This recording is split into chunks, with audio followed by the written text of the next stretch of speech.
Welcome back, everyone. For today's video, we are going to continue with our educational speedrun series once again. So without further ado, let's get the show on the road.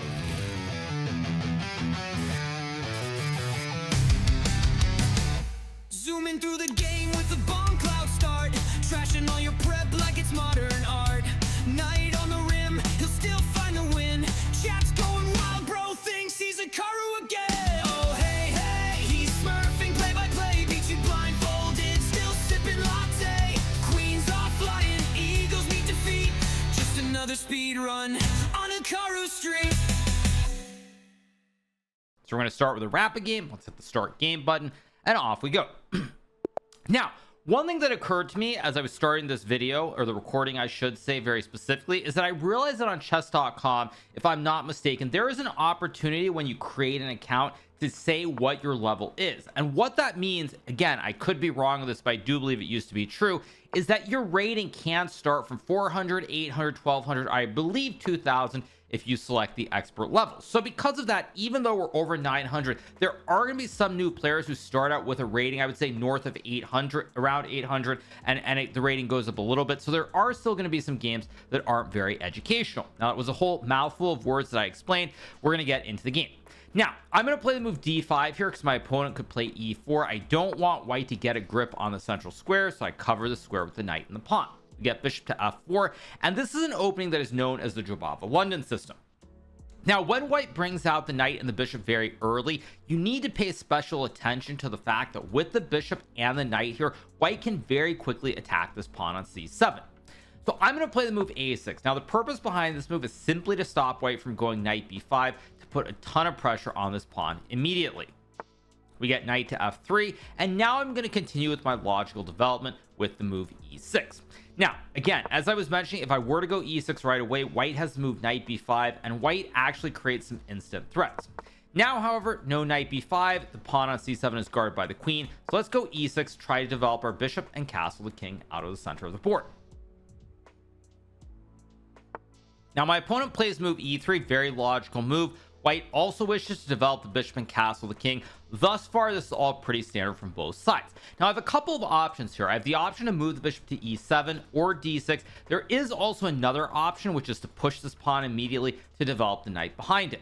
So I'm going to go for the move c5. And this comes back to something I said yesterday, which is that if you are 1, 2, or let's just say 1, 2, 3 moves away from castling, if you're that close to castling, sometimes in the early stage of the game with the development phase, you can actually try to move some other pieces first. You don't have to rush to castle.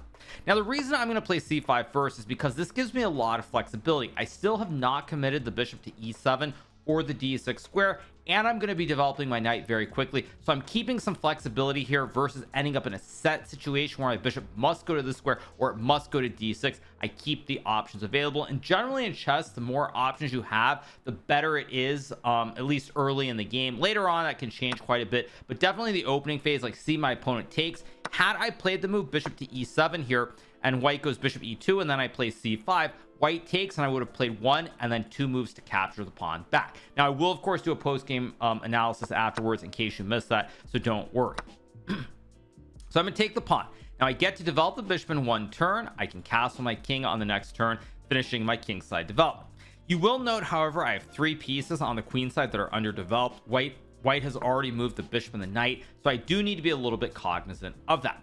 Now, I'm going to simply castle my king out of the center. My opponent will almost certainly castle here as well, and then I'm going to play the move knight to c6, developing my knight.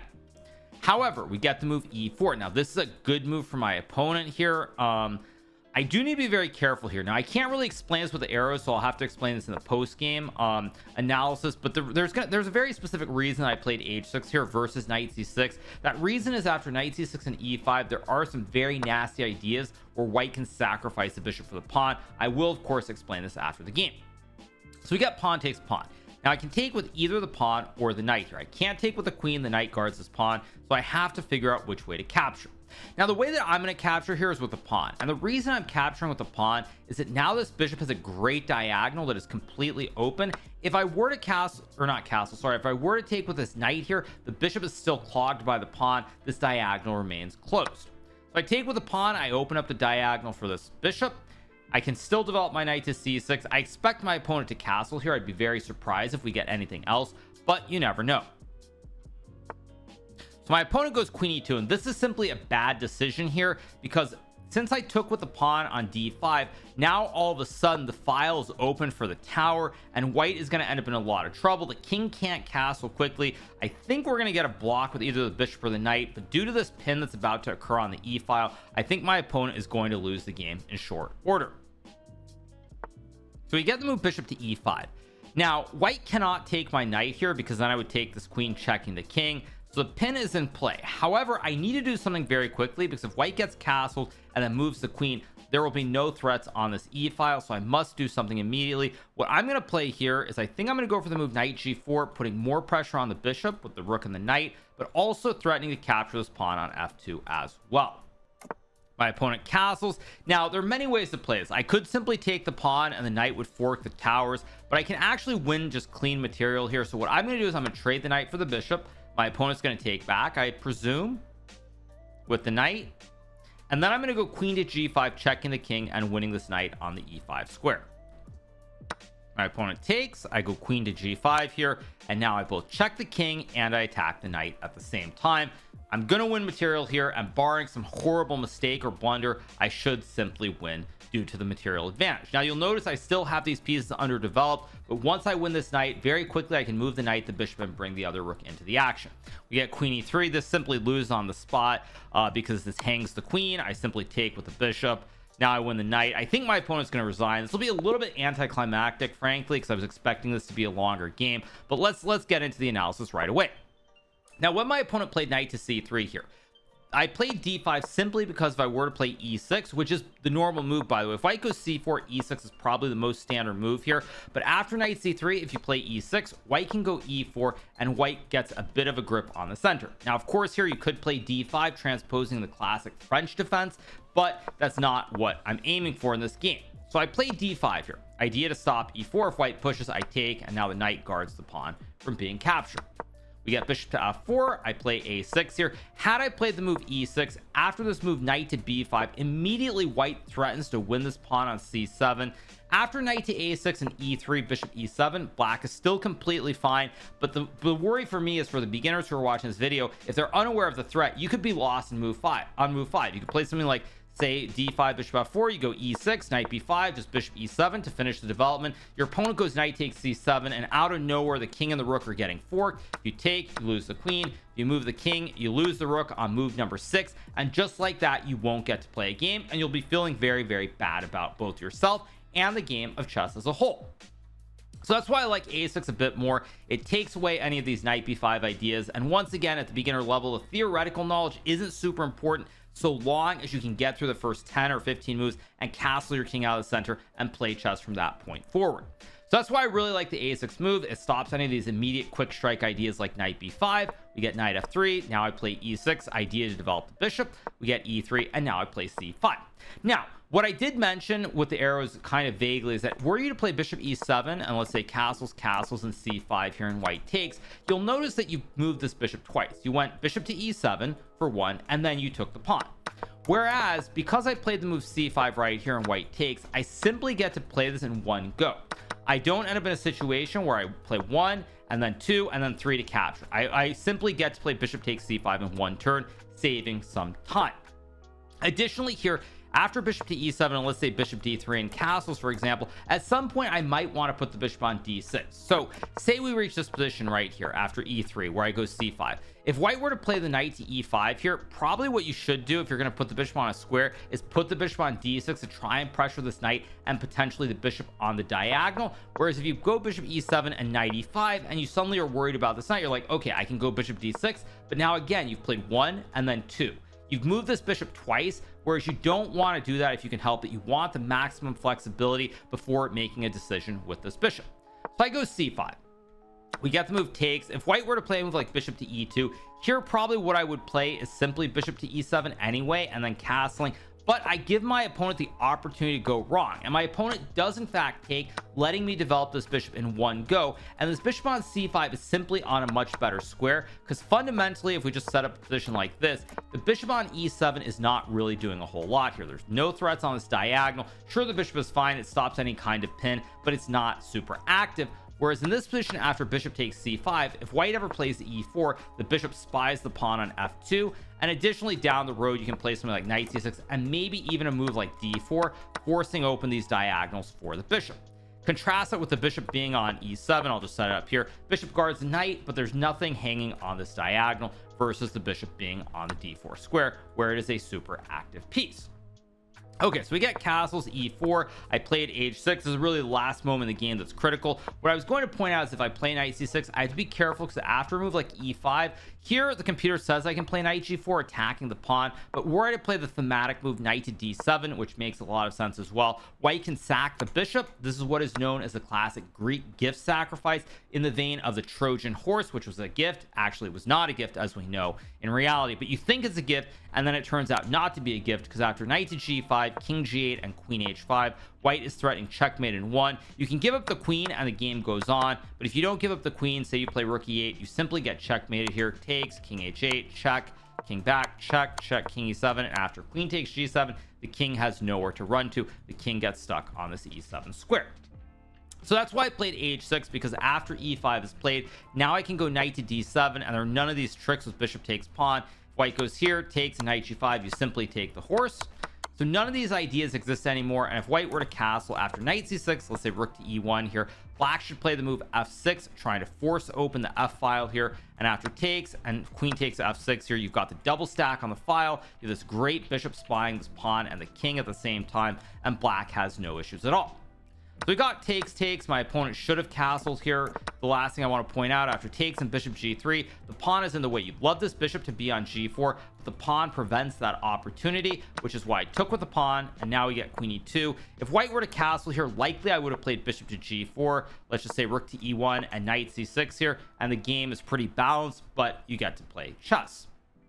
Instead, we got queen e2, and after rook to e8, you have to block knight g4, and already here with this pin on the e file, white is simply way too far behind. If white were to castle kingside instead of queenside like in the game, there's knight c6, attacking the bishop with both of these knights. You move the bishop, you lose the queen, obviously. If you don't move the bishop, you're simply going to end up down a piece like in the game. So the rest is pretty straightforward. My opponent did a Botez gambit here. After king b1, same thing, extra piece, just basically bring the knight into the game, bring the bishop into the game, bring the rook into the game, finish the development, and you will win. Queen e3 takes. That was the end of the game. So let's move on to our next one. So here we go, our next 10-minute game, and now we're playing with the white pieces. So I'm going to start with the move e4. In one of the recent speedrun videos, I did d4. Really, I think e4 and d4, either one, it's more a matter of choice of what you're aiming for. I personally think e4 is better for beginners, because you get more open diagonals, more straightforward and fluid play with the knights and the bishops personally, but to each their own. So we get knight to f6, attacking the pawn on e4. I'm going to move my knight to guard, and now I have this big white center with the two pawns here and the knight guarding this pawn. Now what I need to figure out is how to develop my pieces. Now there are many ways to develop. Of course, I'm not trying to play as like a super grand master, because at the super GM level, this is probably already a little bit dubious. So what I'm going to do is I'm simply going to play knight to f3. I'm developing both the knights, normal squares. Knights guard both of these pawns in the center, and again, I want to develop my bishop and castle my king out of the middle. Now my opponent chooses to play the move d5, and this is a slight mistake here, very similar to the previous game. When you push the pawn one square forward in the opening phase, you generally don't want to make this as a second turn. You would go one and then two. Normally if you're going to play d5, you want to go in one turn from d7 to d5, because now what has happened is, if you look at this position, when d6 is played, basically effectively I'm going to get both of these knights here. So I've developed both these knights, so I'm a little bit, the development is about even here, I would say, because black can still develop a bishop or push a pawn, develop a bishop. But when you go d5, now you've played two moves, d6 and d5, and now white is a little bit ahead in development. I'm going to play e5 here to attack the knight. When I mean ahead in development, what I'm saying is there are two pieces developed versus one. I'm going to get a third and then castle very, very quickly here, whereas my opponent has 1, 2, 3, 4, 5, 6, 7 pieces on their original squares, and that is because my opponent played d6 and d5, pushing this pawn on 2 turns instead of 1 turn, meaning that now the development lead is in my favor.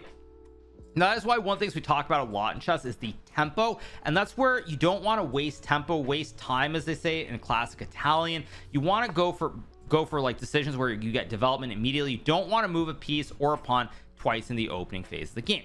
So we get bishop f5. Now this is a pretty solid move, actually. To be honest, this position is not terrible for black, because since the central part of the board is closed, even though black is behind in development, black will still have plenty of time to develop very quickly. So we get bishop f5, guarding this knight on e4 with the bishop and the pawn. Now what do I want to do here? Now this is a beginner video, so I have to keep that in mind. So I think what I'm going to do is I'm just going to castle my king out of the center. Now I do need to be careful not to take with the knight, because after pawn takes, the bishop and the knight would get forked here. So that's why I'm going to castle. If the central part of the board were open, by the way, the tempo is actually much more devastating potentially if you waste two tempi on one individual choice like d6 and d5. If the center were open, you really can't afford to waste time, but because the center part of the board is closed, even though black's a little bit behind development, it's not fatal. So you get queen to d7. Now I don't want to take the knight, so I'm just going to go rook to e1, threatening to trade everything off here. I'm attacking this knight with 1, 2, 3. Black guards with 1 and 2, meaning that I will win the exchange.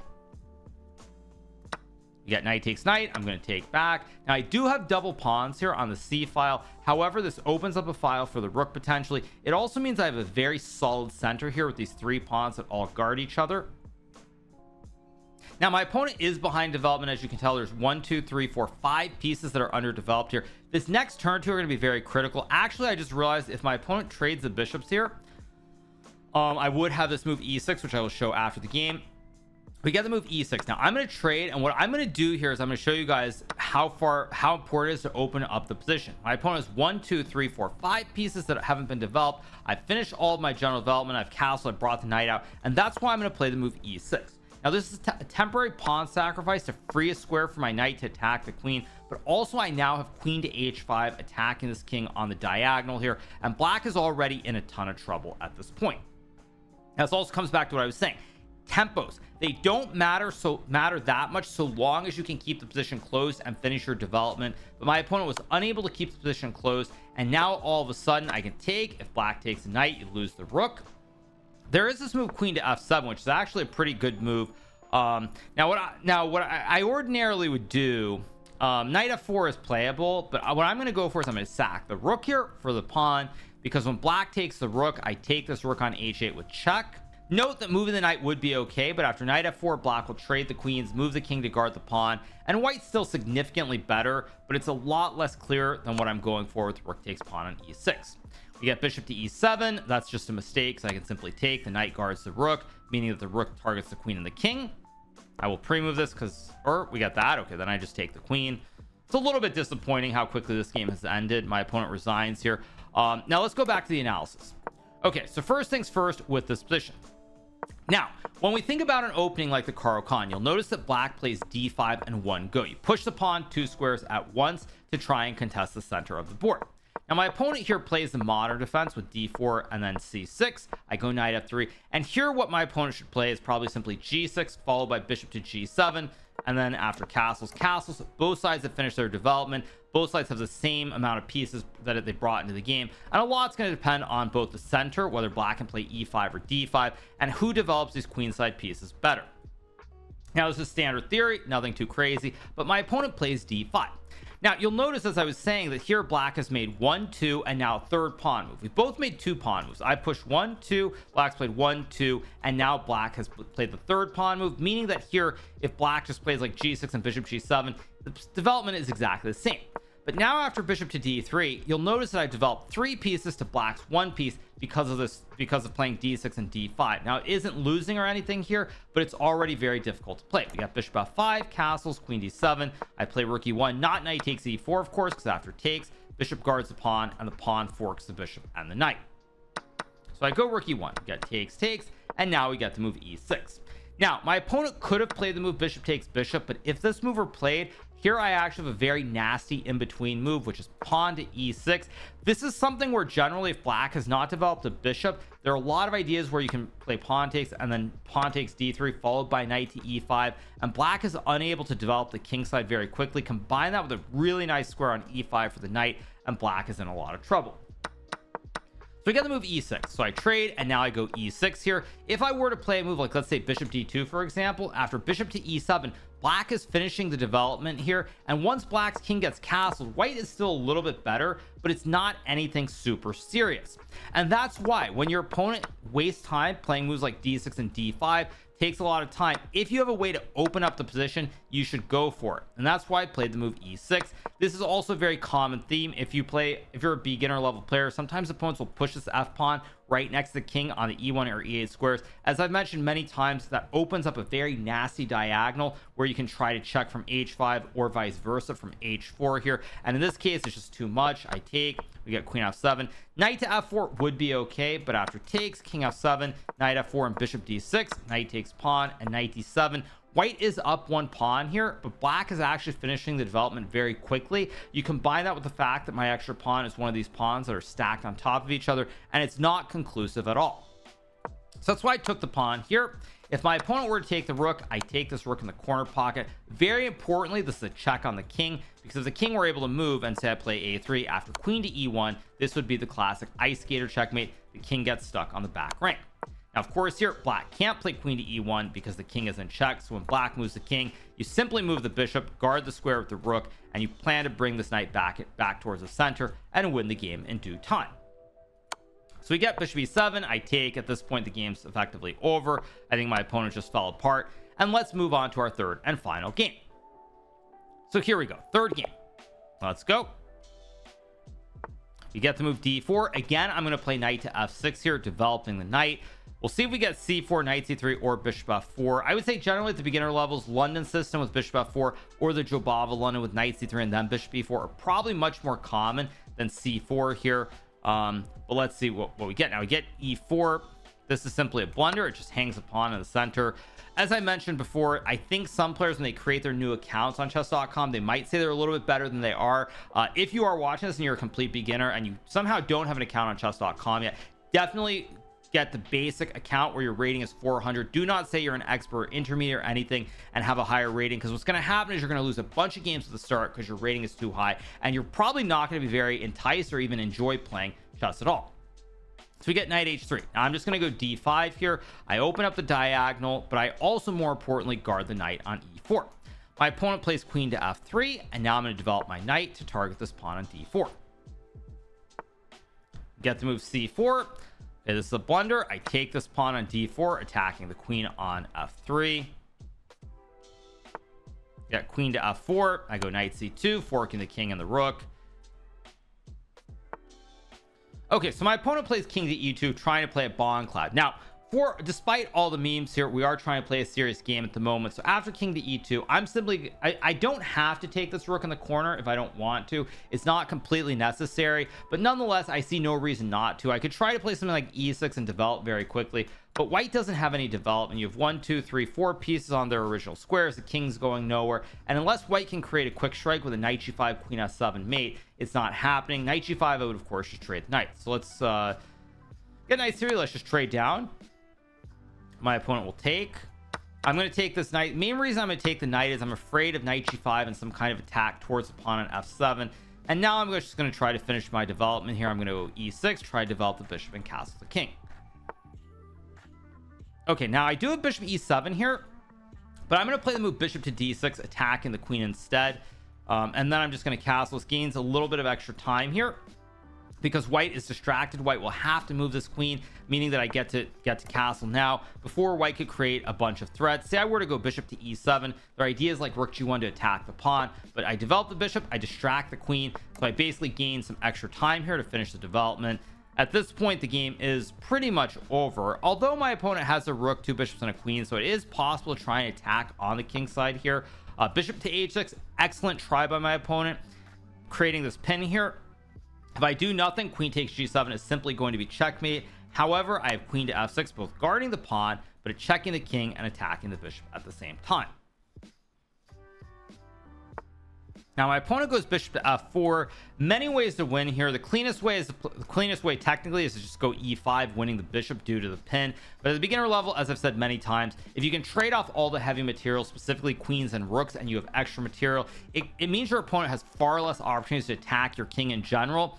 and with less opportunities to attack the king, it's possible you can miss something, but a checkmate is it's very unlikely you're going to miss the big threats when your opponent only has 1 or 2 pieces on the board, no matter what the level is. I would say the danger, of course, is stalemate, but in the general terms of the general principle, if your opponent has very few pieces, it's much easier to spot their threats or what is under attack than with all the pieces on the board. So therefore, I'm more than happy to go into this end game with the extra tower. Very hard to attack any of these pawns. Everything's kind of guarded here, so the rook and the bishop won't be able to do anything effectively.